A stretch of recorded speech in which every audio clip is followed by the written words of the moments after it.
Hi guys, it's Michelle from Seems Like Quilting, and we are finishing up some pillow tops today. This is actually a free pattern that's available on the Tilda Fabrics USA website, and it's using the creative memories fall colorway collection. We're going to have these as shop samples in the shop. So this is the pumpkin one, and then we also have this cute squirrel with an acorn, but we had to put backs on these, and I've just never gotten the hang of, typically you would put your fabric right side down on your top after it's quilted and sew around and leave a gap and stuff it and, whip stitch it closed and all as well. I've never gotten the hang of that. My stuffing always gaps or puckers or clumps up. I just have never done that well. And there's tricks to doing that, and I'm sure that you can find on YouTube if that's how you'd want to finish a pillow top. I actually like using an envelope back. So if we look at the back of this, it's got this gap in it in the back that's finished, and it's finished on two sides. And so basically you can just put this over an existing pillow or a commercial pillow form that you can get at any hobby shop or decor store, Target, Amazon, those kinds of things. And they come in pretty standard sizes, square and rectangle sizes. But what's nice about an envelope back is that if you have a pillow form that's, about the right size, it'll still work. And I love making envelope backs for pillows, because then of course, especially with some sort of holiday or seasonal decor, you can store them flat, and it's no big deal to just change out your pillow cover instead of trying to store all of those full pillows. And then of course, I like the idea that you can just put them over a regular pillow, and then like your own, like the pillows that came with your couch, for example. And then if they get soiled, you can just toss them in the washing machine, because it's just like washing a quilt. So we have this one done. So I'm going to set that to the side, and we're going to work on this one here. So first we quilt our quilt top. So we piece the top and then we quilt it. And I just used a scrap for the back. You can use muslin, you can use just about anything. As you can see on the previous one, you don't see the backing really at all. But what we have to do is we have to figure out how much fabric we need to make an envelope back. And there's a couple of different ways to think about this. So I'm sure you can find some instructions online that'll like give you actual measurements and proportions. I tend to eyeball it, just because, again, it's actually a pretty straightforward thing, and it doesn't really matter. You want a good 3-inch overlay on that envelope back, but it's really just a matter of eyeballing it and finding the right size of fabric. So I have two different leftover pieces here. This one's about a quarter of a yard, and this one I think is about 2/3 of a yard. And I'd rather use this one because this is a nice big cut that I could keep. But as I'm looking at this, if I were to put the envelope seam this way, I just don't have enough. Like if you double this, it's not gonna overlap enough. I kind of want a nice, like I said, like 3-inch to 4-inch overlap here. And once I start folding this over and finishing the edge on both sides, I'm gonna lose most of that. And so if I were to double this and put it up here, it's just not wide enough. So I can try this cut the other way, but I'm running into the same problem where even if I fold this over, you can see that there's not enough here to be able to cover the whole thing. So unfortunately, this smaller cut isn't gonna work unless I pieced it together, which again, that's an option. I'm just kind of fundamentally not going to do that because I want to get this done faster than that. So I'll go with this bigger cut. And as I'm doing that, then I'm going to decide, do I want my envelope to go horizontally or vertically? As you saw on the pumpkins, it went vertically, and that's just because the horizontal was so long that it would gap. If I left that open horizontally.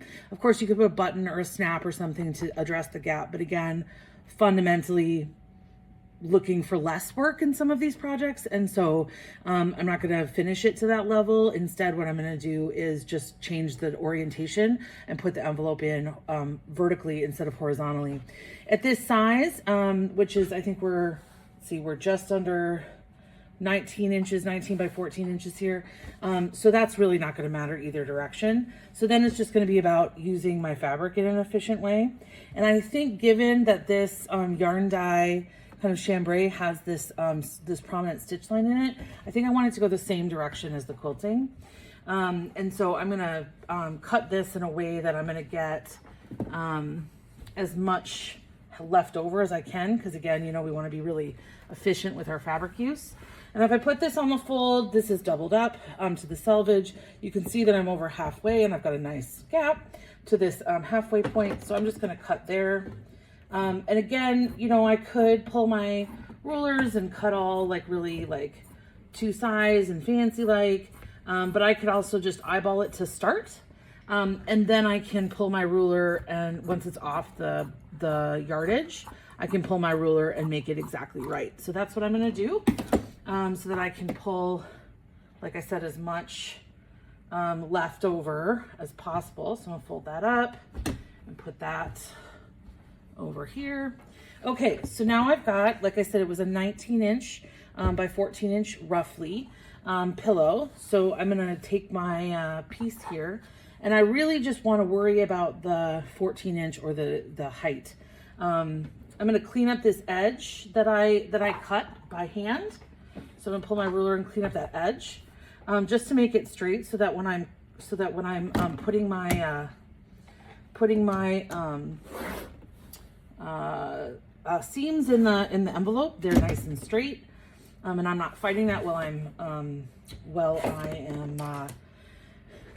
am ironing or pressing that. And then you can see I don't have either of these as straight, so I'm gonna just kind of line this up along my cutting mat here. And again, it's kind of one of those things with cutting mats that you really don't want to use cutting mats for super precise measurements. I'm just squaring off one edge here. But with measurements like this, where you're going to kind of sew the edge and then turn it, and then, I mean, your seam is not as important. You still want it to be nice and consistent, so that but you're not going to see it, and it's not going to affect the outcome. You want it nice and consistent so that you don't have a problem later on with seams busting, but you know, if you're 1/8 of an inch off the full width, it's not going to be the end of the world. And then the last thing I'm going to do here is I'm going to trim off the selvage. I actually save selvage. I do several projects with selvage, so I like to have a little bit extra, but for right now, I'm not going to be able to do that, just because that'll make it so that I don't have as much overlay on my envelope, and also because this selvage isn't really that interesting. There's a couple of words on one of them, but it's not that interesting. So, okay, so there are my two pieces. So just to reiterate, these are going to lay like this and like that. And here's my opportunity to check my sizing. You can see that this is right side out. This is wrong side out. So I'm going to flip that one over. You can see I'm a little tall on one side. I've got this nice overlap. It's a little smaller than I like, but it's not the end of the world. And that's what we're gonna work with. So I'm gonna go away, I'm gonna press this, these two edges. And you can see that that's gonna make a pretty tight overlap there. So I might actually pull this in a little bit and trim off just a little bit of the edge of the pillow, because it's got a nice big border on it. But when I do this, I'm gonna fold this in about a 1/4 of an inch. And then I'm going to do that again, and I'm going to press that down. And the reason I'm going to do that is because I want two finished edges on that seam. I do not want this to fray, so I'm going to fold it twice, press that down, and then seam that down with a nice straight top stitch in a color that I don't mind seeing against this, because again, this is all this stitching is going to be visible. So hold on just one second while I do that. Okay, so I've seamed both of my pieces toward the inside seam. That's the only one I need to do. And then I'm going to lay these down, overlapping each other, and making sure that I'm covering all the corners. And then I'm lined up on the ends. I'm a little bit long here, but that's okay. I'll be able to feel that and I'll trim that off after I get the whole thing sewn down. And so you can see I'm just literally overlapping. I'm not stitching this down in any way or temporarily tacking it in any way. I'm just overlapping it. And then what I'm going to do is I'm going to put my clip on. I love these clips. I love all of the different clips, but I like clips for this more than I like pins, just because of the thickness. It's kind of like when you're doing a bag. And then I want to make sure I have clips on both of the external pieces here so that they don't shift either. And all I'm going to do now is I'm just going to stitch around. I'm going to use a scant quarter because I am going to be turning this right side out. Remember, we're right sides together here. I am going to be turning this right side out through the opening. So I don't have to leave an opening along the edge. I have the opening right in the envelope. So I'm going to stitch that down and then I'll be right back. Okay, I'm all stitched down and now I'm going to flip this over because you can see I've got a little bit of excess here, and I'm going to be trimming that off just because I want to make sure I'm controlling the amount of bulk in this final seam or this edge. The pillow top will look nicer and lay flatter if I just don't have a ton of extra here. I need to get a new, you can see my cutting mat is really rough and really old. And that actually chews up your blades really fast. It's pretty bad for my blades that I have it like that, which means I change blades more often than I should. Well, I should change blades more often than I do, and I run through the blades faster than I should. We'll say it like that. So as soon as I get a new mat, that'll help all of that. But in the meantime, I'm just gonna have to push a little harder. I love this rotary cutter from Quilter Select. It's my favorite. The weight of it is just so nice because you don't have to push as hard in general, because the weight of it helps move it through. A lot of times people pick it up and they think it's so heavy it's going to add to their hand fatigue, but it actually saves hand fatigue because the weight of it helps get you through the fabric and the things. Also, it's a righty and a lefty, so you just kind of push this button and set it down. But if you're using your left hand, you can do exactly the same thing, and it goes the other way. Oh, I did that off camera. There we go. See, it goes the other way. And then you just, to close it, it's just this really simple. I just love this thing. We sell these in the shop, and it's, you can see how much I've used it because the name is all worn off where it says Quilter Select is all worn off. They make really nice cutting mats too, and this is not one of them, and that's why I'm going through blades as fast as I am. All right, so reducing bulk. So then the other thing I have from a bulk perspective is these corners. And I'm just gonna clip these at a 45-degree angle. Again, this isn't a necessary step. You can do without doing this, but it's just a matter of reducing that bulk just a little itty bitty bit so that the whole thing lays flatter. And then obviously cleaning up all of that. Okay, and now I'm gonna go ahead and turn this. And as I said, I just turn it right through the envelope.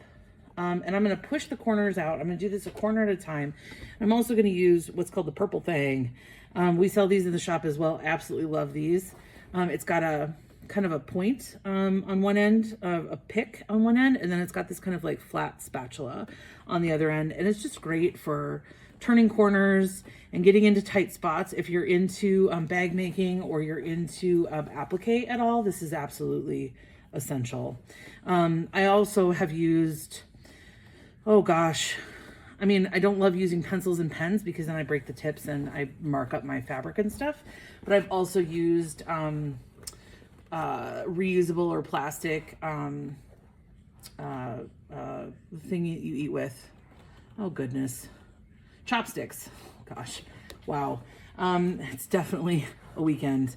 So I'm just gonna do all four corners really quick. Again, I'm just gonna kind of poke with my purple thing and get these just a little bit more crisp on the edges. I do want a nice finish on the front, even though I'm going about it in a pretty fast manner. I do want a really nice finish on the front. And now, I could be done now. I absolutely could be done now with no problem. But one of the things that I really do like about finishing is that we could put a top stitch right along the edge like we've done here. And again, what that does is just help it lay a little bit flatter and help control how much of the front how much of the back you see from the front. So what I'm gonna do is just press this seam down so that it's nice and flat. And then I'm gonna do a really, like an 1/8 of an inch top stitch all the way around. Again, I don't have to stop, I don't have to leave a gap, anything like that. But I wanna do that just so that I don't get this rolling effect. I think it looks nice to have it nice and flat from the front. So I'm gonna do that really quick. I'll be right back. All right, all done. Super simple. The whole envelope back takes about, I would say maybe about 8 to 10 minutes, depending on the different, like how long it takes you to, you know, find the right fabric and things like that. But it's just really, really cute. Now we do have, like I said, in the shop, these are going to be in the shop. I don't think we're going to kit these up as they are, but these are both free patterns that are available on Tilda's website. And if you were to do like the Creating Memories fall kit that we did with the friendship bracelet, if you were to do that, you would have plenty of scrap left over to make either, or frankly probably both of these pillows if you just bought a little bit extra of the background. Also, we have the Creating Memories, the whole fall colorway, kitted up as a fat quarter bundle, which is another way that you can get this amount of variety. But it's just they're super cool patterns. If you just have fall fabric, this could be a really cute fall project for even anything else that you have in your stash or in your scrap bin. I just love this little squirrel. I feel like he needs a name. Or maybe it's a girl, or maybe it's neither.